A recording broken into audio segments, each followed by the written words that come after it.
Welcome to this explainer. So, to summarize this absolute classic for today's video, we are unpacking a literal giant, Benjamin Graham's massive 600-page masterpiece, The Intelligent Investor. Look, if you've ever felt completely overwhelmed by the sheer volume of financial advice out there, don't worry. We're going to distill decades of complex market history into a really visual, easy-to-use framework that you can actually apply. And just to anchor the prestige of what we're looking at today, consider this for a second. Warren Buffett, arguably the most successful investor of our lifetime, read this book as a young guy back in 1950. And to this day, he still calls it the absolute undisputed guide to successful investing. Actually, he credits Benjamin Graham as the second most profound influence on his entire life, right behind his own father. I mean, when Warren Buffett says a specific framework ensures a favorable investment outcome, yeah, we should probably take notes. So, here's the game plan for today. First, we'll look at the blueprint of wealth. Second, investing versus speculation. Third, we get to meet Mr. Market. Fourth, defensive versus enterprising investing. And finally, the margin of safety. Okay, part one, the blueprint of wealth, moving from art to science. Let's see how Graham literally transformed Wall Street from a medieval guessing game into a structured, disciplined science. Moving right along to part two, investing versus speculation. Basically, are you gambling? It's a tough question, but we really need to challenge what it actually means to put your money into the market. Graham had a really strict definition of investing. Notice that there are three absolute pillars required here: thorough analysis, safety of your principal, and seeking an adequate, not some astronomical get-rich-quick return. Seriously, if your financial moves don't hit all three of those criteria, you aren't investing. You're just speculating. It's like night and day, right? On one hand, you've got the intelligent approach, highly disciplined, completely prioritizing the preservation of your capital. And on the other hand, you have speculation, that's getting swept up in the whole casino-like allure of Wall Street. Think back to the late 90s dot-com bubble. People totally abandoned patience for rapid, frenzied trading. And what happened? Well, when the bubble eventually burst, the speculators were completely wiped out. But look, Graham was a realist. He totally understood human nature and our intrinsic desire for excitement and quick gains. So he offered a bit of a concession. If you absolutely feel like you must speculate, limit it to a maximum of 10% of your total portfolio. Keep it quarantined in a completely separate account. Acknowledge that it's gambling money, and whatever you do, never let it infect your core serious investment capital. All right, part three. Meet Mr. Market, your manic-depressive business partner.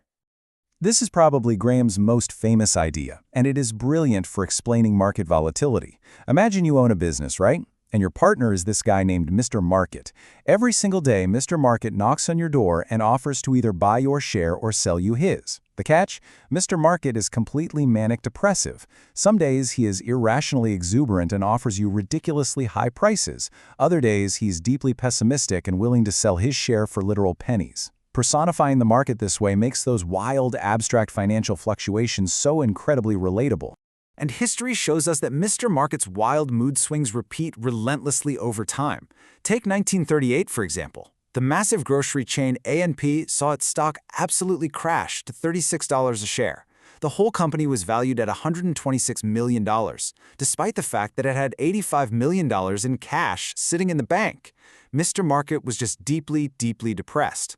Fast forward to the year 2000, right during the dot-com boom. A chronically unprofitable company named Intomi was valued at a staggering, completely irrational $25 billion.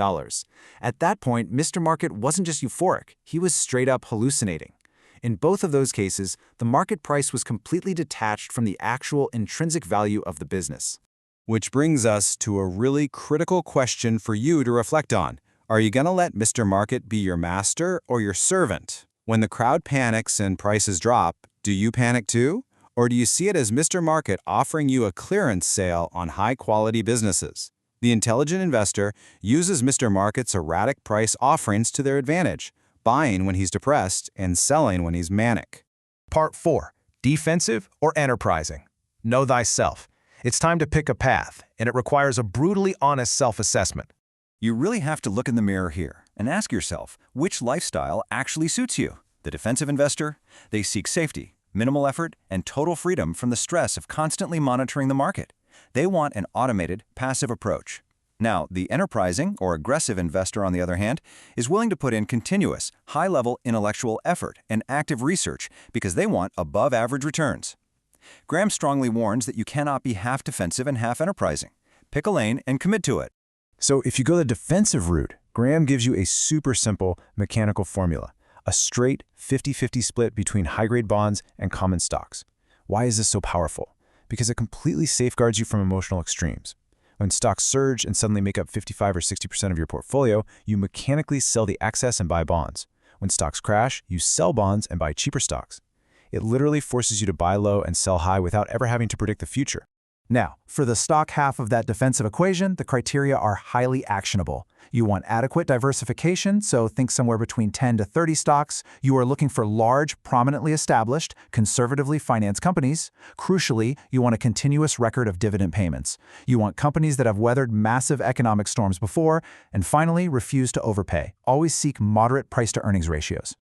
Okay, but what if you're the enterprising type? Interestingly, a lot of Graham's advice here is heavily negative. Knowing what toxic assets to avoid is just as crucial as finding bargains. You absolutely must avoid inferior high-yield junk bonds. You have to steer clear of the hype of new IPOs, which are almost always wildly overpriced. Instead, your intense research should focus on finding fundamentally sound secondary companies that the market is currently ignoring, or exploiting special situations like liquidations and mergers where you can mathematically calculate a real edge.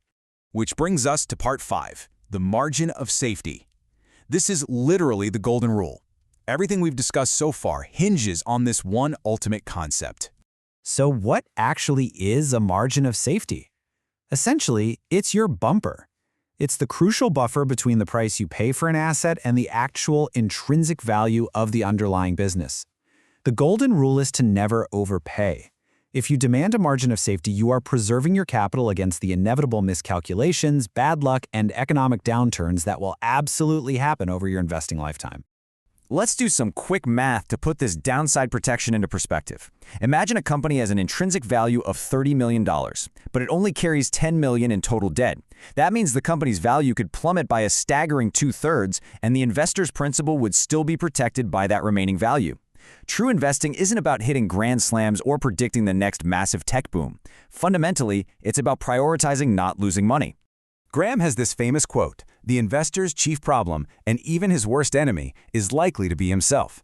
It turns out, all the fancy financial analysis in the world means absolutely nothing if we panic at the bottom of a bear market or get completely greedy at the top of a bubble. This entire framework is designed to help you control yourself at your own game, rather than trying to beat Wall Street at theirs. Which leaves us with one final empowering thought to wrap up this explainer. The financial industry desperately wants you to believe that you need to constantly predict the future to be successful. Benjamin Graham proved decades ago that you don't. So are you ready to stop predicting the market and start actually protecting your wealth? Thank you so much for hanging out with me for this summary. Take these frameworks, apply them to your own finances, and I'll catch you in the next explainer.